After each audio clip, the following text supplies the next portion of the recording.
উপায়ে তার আত্মসম্মান রক্ষা করার জন্য কি করা যায় সেজন্য বিএনপির মহাসচিব মির্জা ফখরুল ইসলাম আলমগীর, জামাতের একজন নায়েবে আমির, এনসিপির এক নেতা এবং বিএনপির ভারপ্রাপ্ত চেয়ারম্যানের পররাষ্ট্র বিষয়ক উপদেষ্টাকে সঙ্গে নিয়েছেন। টার্গেটটা হচ্ছে কোনোভাবে যাতে বিমানবন্দর এবং নিউ ইয়র্কে জাতিসংঘের সদর দপ্তরের সামনে ইউনূস যাতে লাঞ্ছিত না হন, কারণ ওই সকল দলের নেতারা সঙ্গে থাকলে তাদের সমর্থকরা আসবে, তাকে তারা রক্ষা করবে। কিন্তু সেখানে খুব বেশি একটা সাড়া হয়নি। তাহলে বিকল্প করা যায় কি? আউটসোর্সিং এ লোক সংগ্রহ করতে হবে। আউটসোর্সিংটাকে আরো সহজ করে বলি, টাকার বিনিময়ে ভাড়ায় লোক আনতে হবে। সেজন্য বিভিন্ন স্টেটে লোক নিয়োগ করা হয়েছে যে তাদেরকে সেখান থেকে আনার খরচ দেওয়া হবে, যাওয়ার খরচ দেওয়া হবে, আর জন প্রতি একটা টাকা দেওয়া হবে। এই খরচটা কোত্থেকে আসবে? এম্বাসিতে বিভিন্ন সোর্সের, যার হিসাব দিতে হয় না এমন অনেক সোর্সের টাকা থাকে। সেই টাকা এবং ওইসব দেশে যারা আওয়ামী লীগ বিরোধী ব্যবসায়ী বা ধনী মানুষ, তারা একটা অ্যামাউন্ট দেবেন, আর ইউনূসের যে কোম্পানি আছে সেই কোম্পানি টাকা দেবেন। এই মিলে বড় একটা ফান্ড করে আউটসোর্সিং এ, অর্থাৎ ভাড়ায় লোক এনে প্রবাসে থাকা আওয়ামী লীগ বা 14 দল অথবা মুক্তিযুদ্ধের পক্ষের লোকরা, বীর মুক্তিযোদ্ধারা যে ক্ষোভ প্রকাশ করবে, প্রতিবাদ জানাবে, সেই ডিমনস্ট্রেশনের কাউন্টার ডিমনস্ট্রেশন করার জন্য লোক খোঁজার ব্যবস্থা করা হয়েছে। আমি একজন সাংবাদিক এবং সেখানে দীর্ঘদিন থাকা অপর একজন গণমাধ্যম কর্মী, যিনি এখন আর নাই প্রফেশনে, একজন অ্যাটর্নি, এই তিনজনের সঙ্গে কথা বলেছি। তারা বলছেন যে বেচারা হয়তো খুব ভীত সন্ত্রস্ত হয়ে গেছেন, না হলে অতীতে কোনো গভর্নমেন্ট, এমনকি সামরিক স্বৈরাচাররাও কোনোদিন যাবার পরে এই জাতীয় প্রস্তুতি নেন নাই। তাদের পক্ষ থেকে নাকি আরেকটা পদক্ষেপ নেওয়া হয়েছিল যে নিউ ইয়র্ক পুলিশ যেন বিশেষ প্রোটোকল তাকে দেয়, বিশেষ প্রোটেকশন দেয়। এটা তো দেওয়ার কোনো বিধান নাই। এটা হয় সর্বোচ্চ লেভেলের কেউ হলে, তার ভিতরে ইউনূস পড়ে না, সেটাই ব্যর্থ। বিএনপি, জামাত, এনসিপির বড় ধরনের ডিমনস্ট্রেশন করার সাপোর্টার আসতেছেন না, বা তাদের উপর উনি আর আস্থা রাখতে পারতেছেন না। সেজন্য উনি আউটসোর্সিং অর্থাৎ ভাড়ায় লোক আনবে।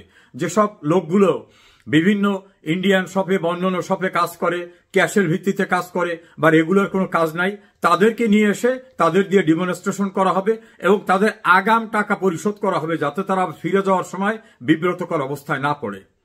এই পদক্ষেপ নিয়েছেন। এটা অনেকে খুব সুবিধাজনক সাড়া না। তখন আর একটি পদক্ষেপ নিয়েছেন যে কনসুলেটে প্রতিবাদ জানাতে যাওয়া প্রবাসী বাঙালিদের আওয়ামী লীগের লোক হিসাবে ট্রিট করে তাদের বিরুদ্ধে মামলা হয়েছে, বেশ কয়েকজনকে গ্রেপ্তার করা হয়েছে। এইটা কনসুলেট জেনারেল থেকে বাইরে ছড়িয়ে দেওয়া হয়েছে। এবং সেখানে যে প্রেস মিনিস্টার, তিনি এইটা নাকি বিভিন্ন ভুয়া পোর্টালে প্রচার করিয়েছেন। টার্গেটটা হচ্ছে এই খবরটা গেলে অনেকে অ্যাসাইলাম সিকিং আছে, কারো কেস পেন্ডিং আছে, কেউ ইনডেফিনিট পিরিয়ডের জন্য আছে, তারা যদি মামলায় পড়ে তাহলে তাদের এই অ্যাসাইলাম সিকটা অ্যাপ্রুভ হবে না, ফলে ভয় ভীতির ভিতর তাদের রাখা যায় কিনা।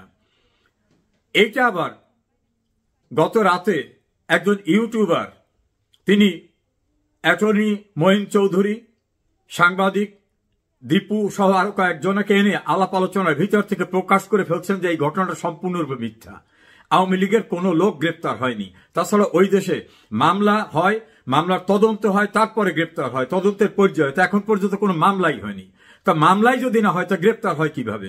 অন্যদিকে ইউএস আওয়ামী লীগের সভাপতি ডক্টর সিদ্দিকুর রহমান, তিনি প্রেসকে বলছেন যে একটা লোকও আমাদের কোথাও গ্রেপ্তার হয়নি।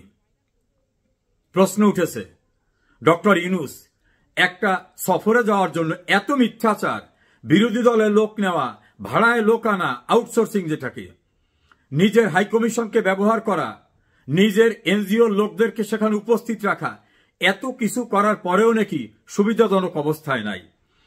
তার হয়ে একজনে নাকি প্রবাসে থাকা অনলাইন অ্যাক্টিভিস্ট, যারা শেখ হাসিনার বিরুদ্ধে খুব সোচ্চার থাকেন, তাদেরকে নাকি অনুরোধ করেছিলেন যে আপনারা কিছু লোকটোক এখানে পাঠান। তাতেও নাকি খুব ভালো সাড়া পাওয়া যায়নি। এত কিছু করার পরেও ইউনূস আতঙ্কে রয়েছেন যে প্রবাসীদের ক্ষোভের মুখে তার অবস্থা কি হয়ে দাঁড়াবে। তার অতীত অভিজ্ঞতা আবার ভালো না। তিনি লন্ডনে গেছিলেন, সেখানে যে হোটেলে ছিলেন, হোটেল থেকে বের হওয়ার মতো অবস্থাই ছিল না, প্রবাসীদের এত তীব্র ক্ষোভ। তার যিনি মাস্টার মাইন্ড, তথ্য সম্প্রচার উপদেষ্টা, তিনি নিউ ইয়র্কে অপদস্থ হয়েছেন, লন্ডনে অপদস্থ হয়েছেন, জাপানে গেছেন, আরেকজন জাপানে অপদস্থ হয়েছেন। বাংলাদেশের ভিতরে আসিফ নজরুল এবং তার যে গোয়েবলস শফিক, তারা মাইলস্টোন স্কুলের দুর্ঘটনা সেখানে গিয়ে 9 ঘন্টা অবরুদ্ধ ছিলেন। সেখানে তার এই যে আসিফ মাহমুদ, সজীব ভুইয়া, হাসনাত আবদুল্লাহ, সার্জিস আলমরা কেউ উদ্ধার করতে যেতে সাহস পায়নি, কারণ তাদেরকেই নাকি খোঁজে।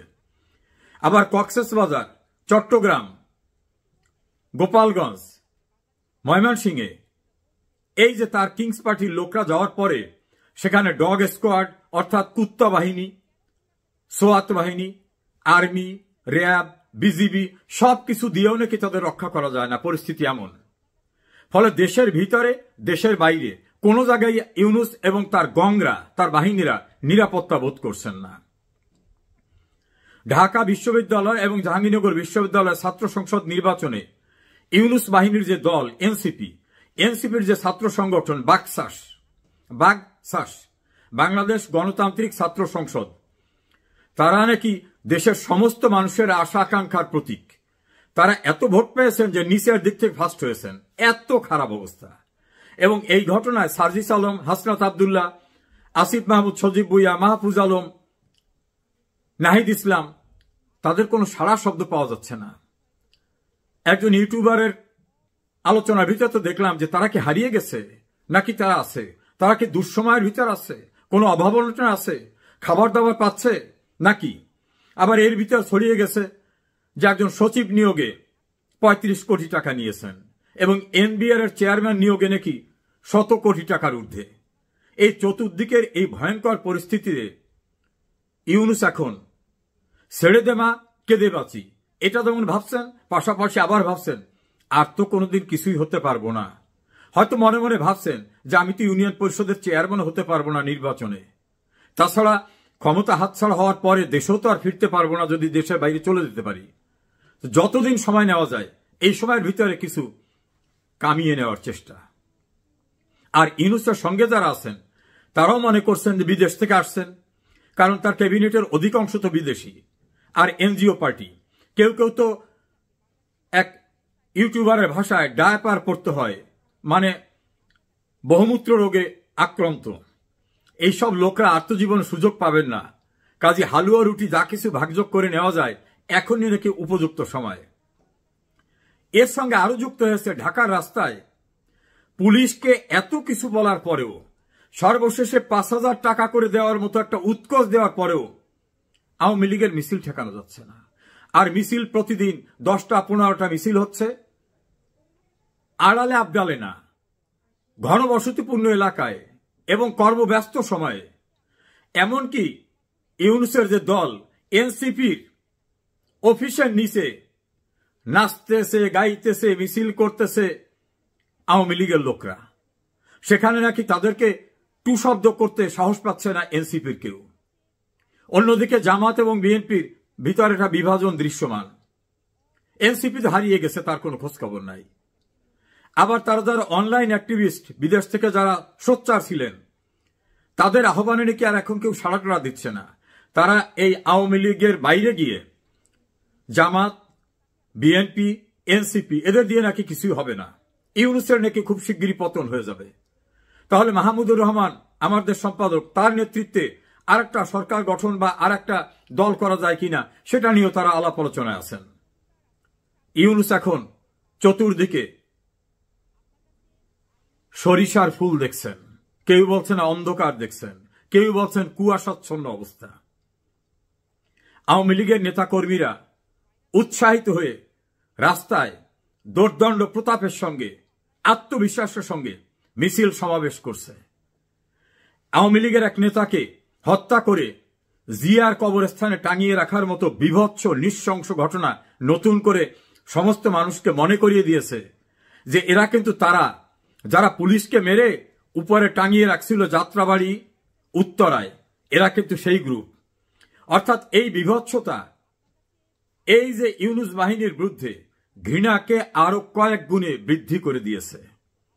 এমন একটি ভয়ঙ্কর পরিস্থিতিতে ইউনূসের নিউ ইয়র্ক সফর। আমাকে বাংলাদেশের একজন আইনজীবী বর্তমানে দেশের বাইরে থাকেন, তিনি তো বললেন এমনও তো হতে পারে পরিস্থিতি যদি খারাপ দেখে ইউনূস নিউ ইয়র্ক থেকে আর ব্যাকই করবে না, কারণ তার উত্থান সবটা তো ওখানে। তার নোবেল কিনে দেওয়া, আবার যারা কিনে দেওয়ার আয়োজন করেছিলেন তাদের ফান্ডে ওনার টাকা দেওয়া, ইসরায়েলকে টাকা দেওয়া, নানাভাবে ওনার শেকড় তো বাইরে। কাজে বেশি বাড়াবাড়ি যদি কেউ করে তাহলে ইউনূস দেশে নাও যেতে পারে। আমরা অপেক্ষায় থাকি ইউনূস গংদের পরিণতির জন্য। ইতিহাস কিন্তু তাই বলে। আতঙ্কিত ইউনূস।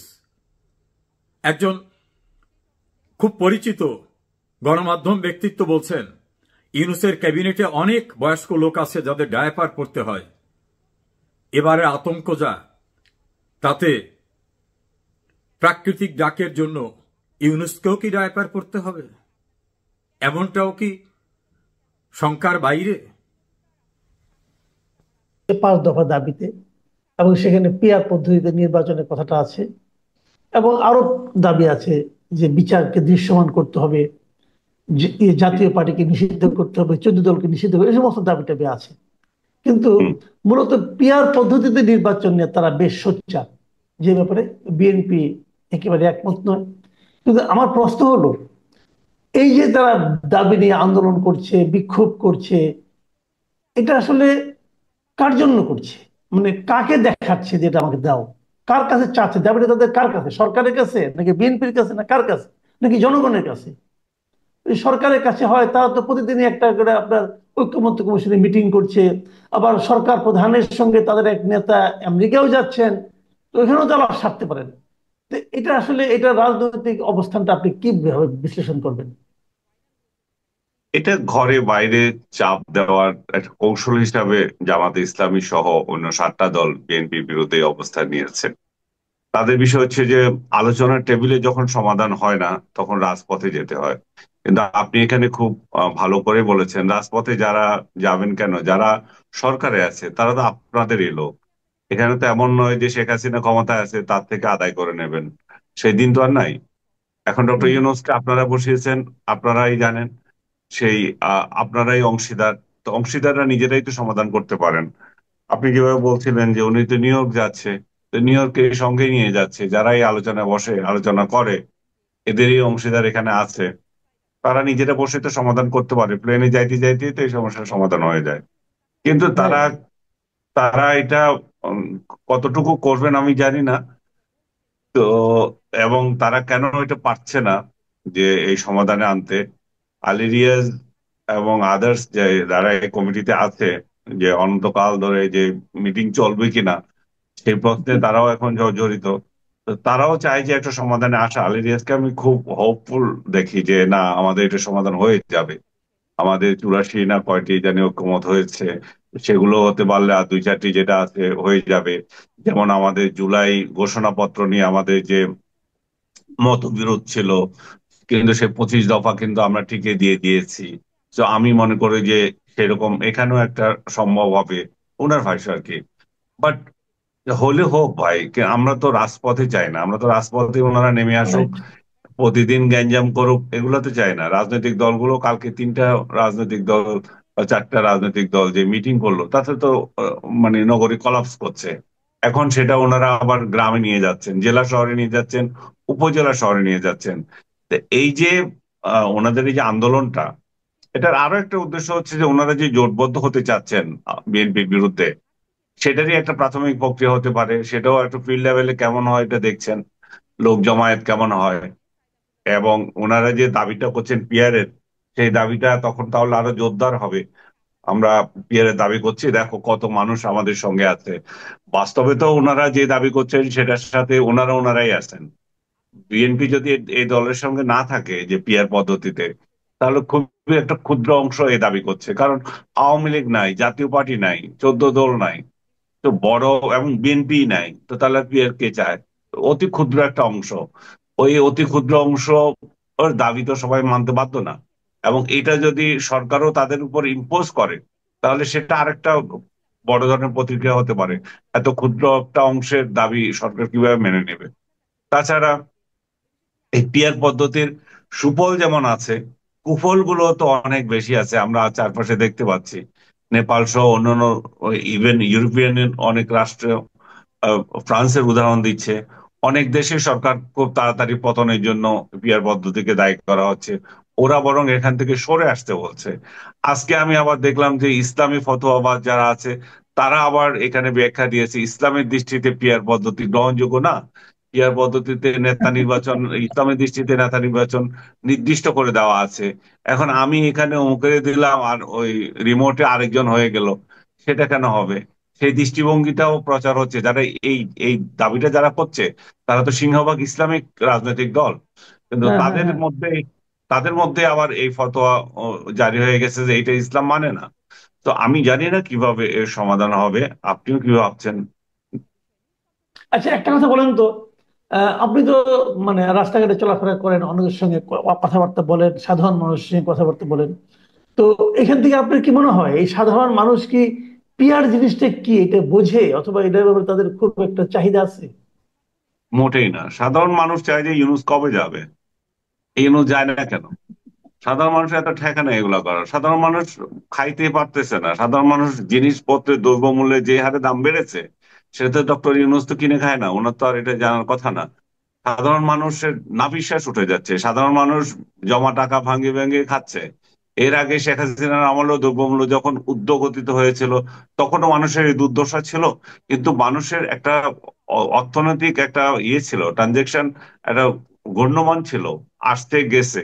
এখন স্থবির হয়ে গেছে, এখন শুধু ভেঙে ভেঙে খাচ্ছে। উনি যে সরকারের লোকদের বেতন বাড়াচ্ছে, এই সরকারের লোকেরা কত পার্সেন্ট রাষ্ট্রের মধ্যে? 5% তো হবে না। আপনি কিসের ফাইভ 5%? পার্সেন্ট 10 লাখ, দশ হ্যাঁ, লাখ সরকারি কর্মচারীর সংখ্যা তো 10-12 লাখ। হ্যাঁ, ওইটা বলতেছি। তাহলে এই এত ক্ষুদ্র একটা অংশ নিয়ে আপনি চিন্তা করছেন, বাকিদের জীবন কিভাবে যাচ্ছে? এই ক্ষুদ্র অংশের বেতন বাড়ান, বাকিরা তো বাড়াতে পারে না। সাংবাদিকদের জীবন তো আরো দুঃসহ হয়ে উঠেছে। কেউ, আপনি ওয়েস বোর্ড একটা ডিক্লেয়ার করে কেউ মানে না। সেই 2000 সালের ওয়েস বোর্ডও এখনো বাস্তবায়িত হয় না অনেক কোম্পানিতে। 2-4 হাজার, মানে 6,000 থেকে শুরু করে সাংবাদিকতা শুরু হয়। এর থেকে লজ্জাজনক পরিস্থিতি তো আর মিডিয়া তো দেখি নাই আমি। তো সার্বিকভাবে মানুষ চায় যে ভাই, ইউনুস আপনি যান, আপনি গিয়ে আমাদের একটা সরকার দেন, সেটা যেই সরকারই হোক। আমরা একটা নির্বাচিত সরকার চাই, কারণ অনির্বাচিত সরকারের মধ্যে আমরা যেটা দেখতে পাচ্ছি, একটা অরাজকতা চলতেছে। বিএনপি এই অরাজকতার শীর্ষে আছে। বিএনপির দ্বারা আজকে দেশের আনাচে কানাচে মানুষ নির্যাতিত। এবং বিএনপি আবার এটাকে কাভার দেওয়ার জন্য বলে যে আমরা 7,500 কর্মীকে, নেতাকে আমরা বহিষ্কার করেছি। এটা তো বিরাট একটা সংখ্যা। আপনার সংখ্যা দিয়ে মানুষ কি করবে? তারেক রহমান কালকে এটা নিয়ে নিলেন, ক্রেডিট নিলেন। এটা ক্রেডিট নেওয়ার কিছু নাই, এটা ডিসক্রেডিট একটা বিষয়। এটা লজ্জা পাওয়ার বিষয় যে নিজের একটা দলের এতগুলো লোক চাঁদাবাজিতে আছে, 7,500 লোককে আমার করতে হয়, যে বাতিল করতে হয়। কিন্তু এই বাতিলও যে একটা মানুষকে ধোকা দেওয়া, সেটা তো মানুষ ঠিক মতোই জানে। কারণ যাকে আপনি বহিষ্কার করেছেন, সে তো বহাল তবিয়তে তার বাহিনী নিয়ে ঘুরতেছে। তার বাহিনীর তার বাহিনীকে সেন্ট্রালের একটা একটা অংশ সাপোর্ট দিচ্ছে। তারা এক একজন নেতার আশ্রয় আছে। তো এগুলা যখন ঠিক না হবে, তখন তো মানুষ মানুষ বিচার পাচ্ছে না, আচার পাচ্ছে না। থানা ইনঅ্যাক্টিভ হয়ে বসে আছে। তারপরে আপনাকে আমি তো আগেও বলেছি, আর্মি ইনঅ্যাক্টিভ হয়ে বসে আছে। স- প্রশাসন কোনো কাজ করছে না। আদালতে খালি ভুয়া মামলার ব্যবসাটা ভালোই চলছে। অন্য কারো জীবন সব মানে হয়ে যাচ্ছে। আপনি কি বলবেন, নাভিশ্বাস হয়ে যাচ্ছে। আদালতে ভুয়া মামলার ব্যবসাটা খুব ভালো হচ্ছে, এবং তাও আবার বিএনপি জামাতের লোকদের। এখানে আমার বলি যে জামাতের লোকেরা আদালতেও যেমন ভালো ব্যবসা করছে, বাইরেও তারা খুব খারাপ অবস্থায় নেই। তাদেরও বড় একটা অংশ, মনে করেন আপনি 6,500 মতো আহ বহিষ্কার করেছে তারা। কারণ তারাও তাদের দলেও আছে। এটা তো প্রতিযোগিতা তো সংক্রমণ, মানে এটা সংক্রমণ হয়, তাই না? 5 আগস্টের পরে একটা দল লাগামহীন ভাবে খাচ্ছে, সবকিছু দখল নিচ্ছে। আওয়ামী লীগ যেগুলো যেগুলো দখলে ছিল, সেগুলো দখলে নিয়েছে। সেই দখলে ওরাও অংশীদার হয়েছে, বহু জায়গায় অংশীদার হয়েছে তারাও। 5 টাকার আচ্ছা, মধ্যে তারা কালকে 1 টাকা পেয়েছে।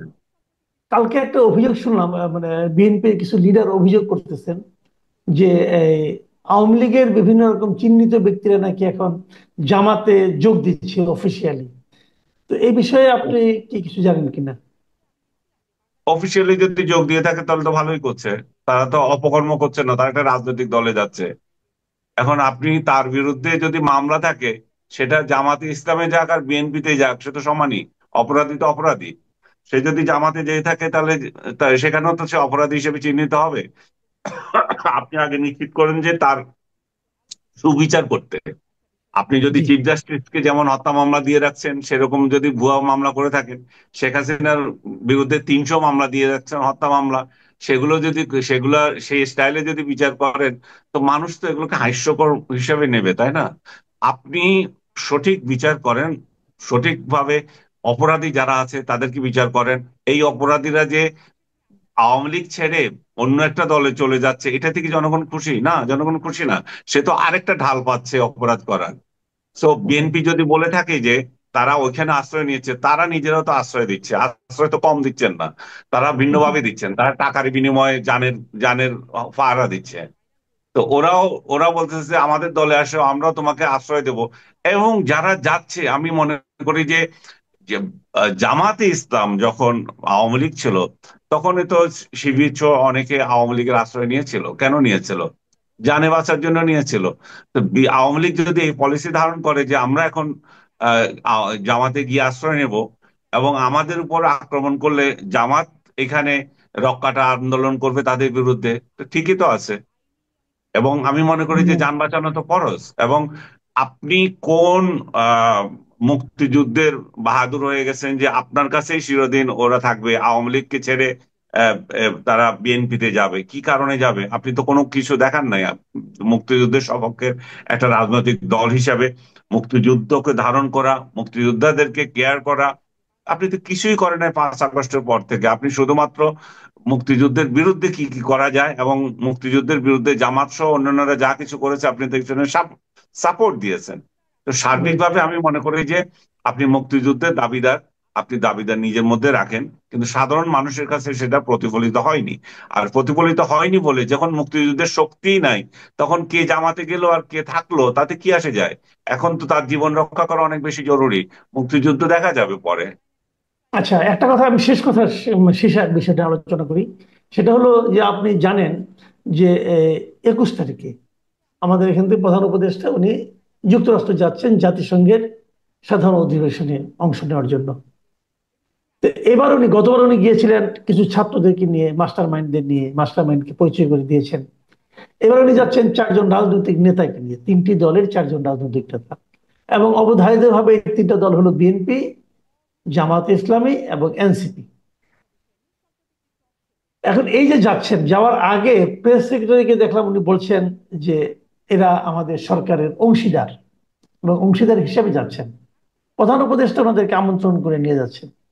তো এই যাওয়াটাকে আপনি কিভাবে বিশ্লেষণ করবেন? এতে প্রধান উপদেষ্টা কেন নিয়ে যাচ্ছেন, একটা প্রশ্ন। আর দ্বিতীয় প্রশ্ন হলো, এই পলিটিক্যাল লিডারগুলি বা কোন বিবেচনায় যাচ্ছেন?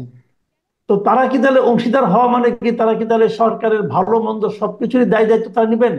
মির্জা ফখরুল ইসলামকে সেরকম সিদ্ধান্ত নিয়ে যাচ্ছেন? তারা কি ওখানে কোনো ভূমিকা রাখতে পারবেন নাকি কেবল বেড়ানোর জন্য যাচ্ছেন? তাদেরকে সরকারের অংশীদার বলা আহ, মানে গ্রামাটিক্যালি কারেক্ট না। তারা সরকারের সমর্থক এটা বলতে পারে। সরকারকে এখনো ক্ষমতায় টিকিয়ে রেখেছে তারাই, তাদের ইচ্ছাতেই এরা ক্ষমতায় আছে। এগুলো সবই ঠিক আছে, কিন্তু ক্ষমতার অংশীদার বললে তো আপনি যেটা বললেন, আহ ভালো মন্দ দুইটারই দায়িত্ব নিতে হয়। ডক্টর ইউনূসের গত 1 বছরের অপকর্ম বলি আর যেই অপশাসন বলি, বা সমাজকে বিচ্ছিন্ন করা, টুকরা টুকরা করা যে আহ, অধ্যায়, সেই অধ্যায়ে ওনারা এই যে বিএনপি আওয়ামী লীগের অংশীদারিত্ব অবশ্যই আছে, কিন্তু তারা সেই দায় দায় অবশ্যই নেবে না। তো দায় নেবে না বলেই তারা ওই ইউনূসের সমস্ত কিছু নেবে না। কিন্তু ডক্টর ইউনূস এমন ভাবে আহ, এদেরকে নিয়ে যাচ্ছেন, সেই জায়গায় আবার যদি আপনি বলেন যে তারা কি যেতে পারে না, অবশ্যই যেতে পারে। তারা তো এখন যেহেতু একটা ইন্টেরিয়াম গভর্নমেন্ট চলছে, এটা তো একটা দলীয় সরকার নয়। ইভেন দলীয় সরকার হলেও আমি যদি মনে করি যে বিরোধী দলের কোনো নেতাকে যদি সরকারি দলের সঙ্গে যায়, এটা তো মহাভারত কিছু অশুদ্ধ হয় না। এটা একটা এটা এটা একটা গুড প্র্যাকটিস। ডক্টর ইউনূস এদেরকে নিয়ে যাচ্ছে, এটা একটা ভালো প্র্যাকটিস। কিন্তু এই প্র্যাকটিসটা উনি যদি গতবার করতেন, তাহলে এটা মানুষের চোখে পড়তো না।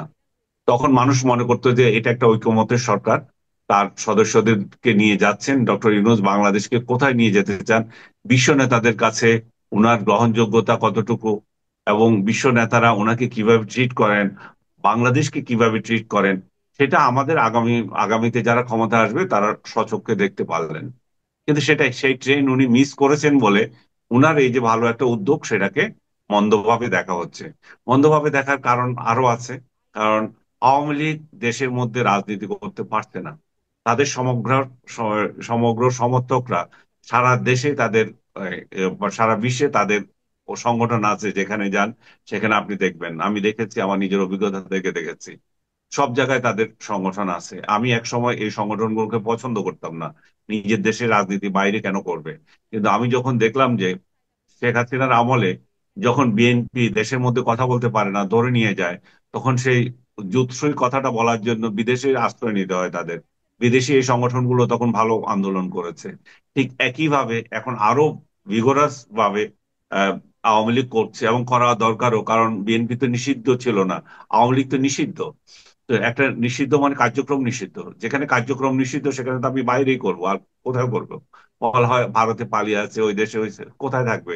ওরা তো পাকিস্তানে যাবে না, ওরা আফগানিস্তানে থাকবে না, ওরা যথার্থভাবে ভারত সহ যে যে সব দেশে আছে ঠিক মতোই আছে।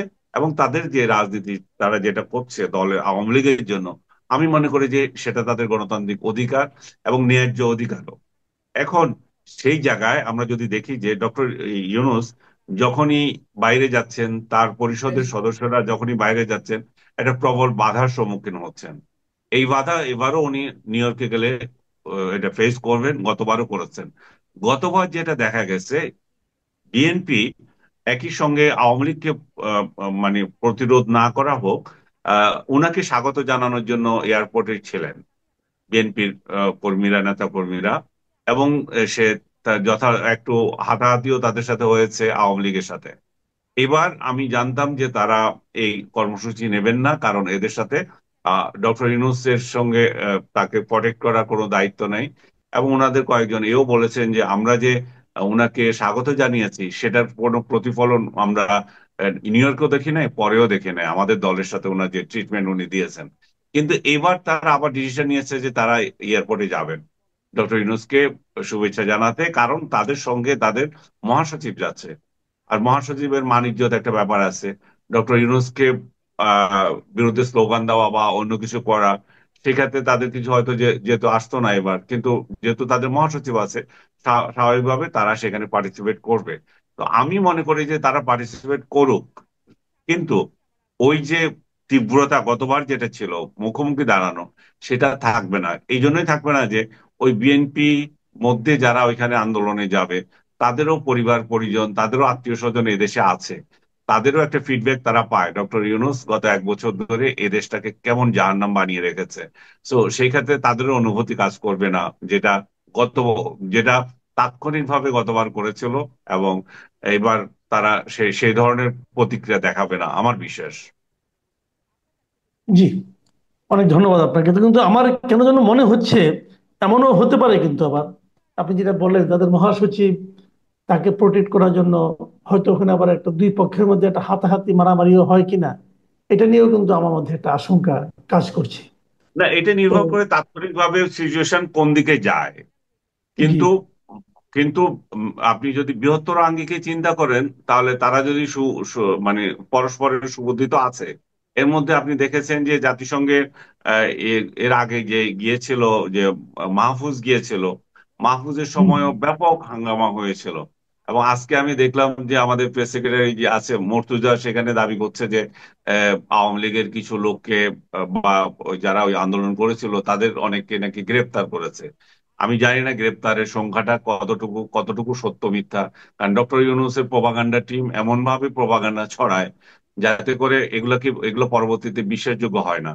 সো উনার হুম, প্রোপাগান্ডা টিম কতটা সত্য বলছে সেটাও আমরা, যদি আমেরিকান তরফ থেকে বলা হয় বা আহ, যে কাকে কাকে গ্রেপ্তার করা হয়েছে এবং কোন অপরাধে গ্রেপ্তার করেছে, তাহলে সেটা ক্লিয়ার হওয়া যেত। কারণ আমেরিকার ইয়ে না, ঢাকা শহর না যে আওয়ামী লীগের পক্ষে মিছিল করলে ধরে আনো, তাকে 5,000 টাকা পুরস্কার দেওয়া হবে। এটা আমেরিকায়, সেখানে নাগরিকের রাইট। মানবাধিকার আছে। মানবাধিকার, নাগরিক কি করবে না করবে সেটা